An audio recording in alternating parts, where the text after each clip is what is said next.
মন যা চাইবে তাই করা উচিত। কি বলেন, ঠিক বলছি না বলেন? কারণ এই কথাটা কেন বলছি সেটা হলো এই পুরো ভিডিওতে বলবো, সাথে থাকেন তাহলেই জানতে পারবেন কেন এই কথাটা বললাম। আসসালামু আলাইকুম, ছোট বড় সবাই আমার সালাম নেবেন। আশা করি সবাই ভালো আছেন, আমিও আলহামদুলিল্লাহ ভালো আছি। ইভা পার্লার কিন্তু চলে আসলো আপনাদের মাঝে নতুন আবার একটা ভিডিও নিয়ে, সেটা হলো ইচ্ছে পূরণ। আসলেই কি জানেন এই কথা কেন বললাম? সাথে থাকেন।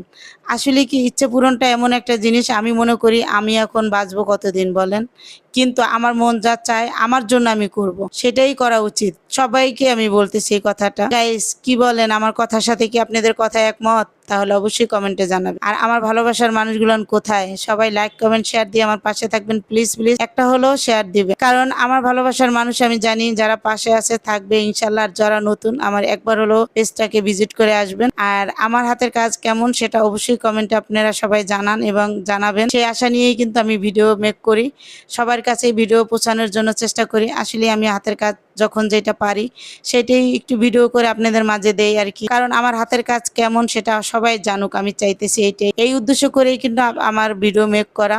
আর আমি সবসময় জন্য বলি, দেখেন কারো কিন্তু জীবন থেমে থাকে না কারো জন্য, সবাই কিন্তু কর্ম করলে কর্মের ফল পাওয়া যায়, সেটা একটা কথা আছে না? চেষ্টা করে অবশ্যই সফলতা পেয়ে যাবে, সেটাই প্ল্যাটফর্মে হোক আর জীবনে হোক। আশা রেখে যদি আপনি সাকসেস হতে চান তাহলেই কিন্তু পরিশ্রম করতে হবে, পরিশ্রম করলেই সফলতা পেয়ে যাবেন। এই যে আমি একটা ব্যক্তি দেখতে পাচ্ছেন, ঈদের পরের দিনও কিন্তু আমি পার্লার খুলছি, কারণ এখানে কিন্তু আমার স্বার্থ আছে। স্বার্থ হলো আমি ইনকাম করতে পারবো, টাকা পাবো, এইটা।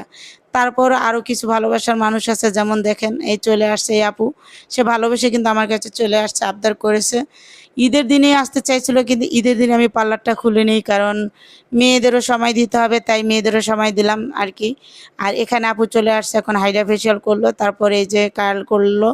খুবই ভালো লাগে, এই আপুটা আমার অনেক কিউট, কারণ উনি আমার সাথে যে কোনো বায়না করতে পারে, আমি ওনার সাথে সব কিছু বায়না করতে পারি, তাই খুবই ভালো লাগে। আমার কাছে সব কাস্টমারই একই রকম। এবার কিন্তু আপনারা দেখতে পাচ্ছেন সেই কথাটাই, আমি সেই টপিক নিয়ে চলে আসবো। আমি মনে করি সবার ইচ্ছাটাই পূরণ করা উচিত। কেন বললাম এই কথাটা? দেখতে পাচ্ছেন আপুর হেয়ারটা কিন্তু শুরুতে দেখতে পাচ্ছিলেন একদম স্ট্রেট ছিল, সেটা ওনার কিন্তু হেয়ার রিবনিং করা ছিল, আমার এখানে 1 মাস আগে করছিল। কিন্তু উনি এখন আমার কাছে বায়না করতেছে, আপু আমার তো এখন ইচ্ছা করতেছে আমি একটু কার্ল করবো। আমি কি, আপু এটা কি ঠিক হবে? বলে, আপু আমি জানি না, আমার এটা করতে ইচ্ছা করতেছে, করব, কারণ আমাকে ভালো লাগবে, আমি দেখব। তা আমি বললাম এটাই করা উচিত প্রত্যেকটা মানুষেরই, যার ভালো লাগবে সেটাই করা উচিত। দেখতেছেন উনি কিন্তু টাকা গুনতেছে, আমাকে পে করবে, কারণ ওনার সময় নেই।